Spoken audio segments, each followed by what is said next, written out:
ఏమండో మా పల్లెటూరులో ఎండాకాలం వచ్చిందంటే పిల్లలు పెద్దలు ఏం చేస్తారో చూడండి, మీరే చూడండి. ఈ వీడియో పూర్తిగా చూసి నచ్చితే లైక్ కూడా షేర్ చేసి సబ్స్క్రైబ్ చేసుకోండి.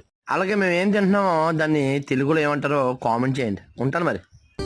ఓ రంగు రంగు రెక్కలున్న సీతాకోక సిలుకల్లే సెంగు సెంగు మంటాందే మనసు, తొంగి తొంగి చూసేటి మబ్బు సాటు మెరుపల్లే పొంగి పొంగిపోతాందే మనసు. ఈ గాలిలో ఏమున్నదో రాగాలే తీసింది ప్రాణం, దారారిరో దారారిరో అని పాడేదో పాడిస్తుంది ఆనందం.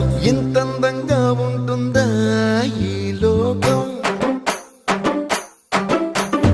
ఇన్నాళ్ళు ఈ మనసుకి తెలియాలేదే